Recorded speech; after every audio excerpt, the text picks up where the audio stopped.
Baye Fall yi taxaw nañ temm nee nañ manifestation dootul amati Touba ginnaaw ba Macky Sall jëlee décision de dafay reporter élection yi am na ay manifestation yu bëri yu jug ci biir Sénégal comme fii di Dakar Saint-Louis Ziguinchor Thiès Mbour ak dëkk bu sell bii di Touba juillet bii weesu xalif général des Mourides Serigne Mountakha Mbacké dafa interdiroon lépp luy activité politique ndigal googu mu teg ko ci que ni dañoo war a wormaal dëkk bu sell bi bépp manifestation bu war a am Touba rek Mbacké liñ koy defee loolu moo poussé lii di Pastef yu délocaliser seen permanence yóbbu ko fële sa Mbacké président Macky Sall ba mu décidé reporter élection yi manifestation yi dañoo déborder fële sa Mbacké ñoo dugg ci Touba mu am ay yàqu-yàqu yu bëri duñ constaté loolu moo waral xalif yi jël ndigal jëmale ko si ñii di Baye Fall yi pour que ñu assurer sécurité pour que lu mel ni mu bañ fa amati te Baye Fall yi nag jël nañ gànnaay te nee na dinañ dal ci képp koo xamante ne dafa jug pour jéggi lool.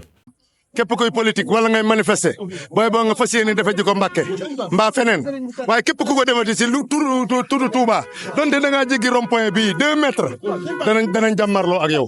loolu la leen sëriñ bi sant wax na ne su ngeen si dee baax na su ngeen si rayee baax na waaye li sëñ Touba bëgg day am kon bañatuñ si dara nag waaw moo tax ñu jóge nii faggandiku nag pexe yu nu mën a jël rek jël nañ pexe yu ko raw te ëpp nañu pas-pas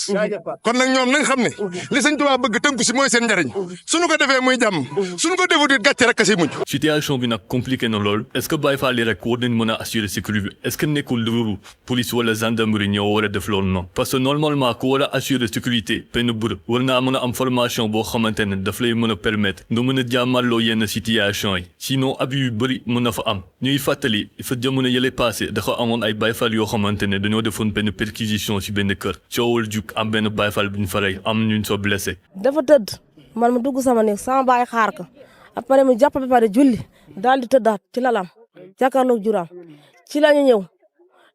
fekke ko foofu ci lañ ko song dóor ko wóore fi wuñ dara xooluñ dara lu dul jàpp ci naan nañ sooma ci néeg ba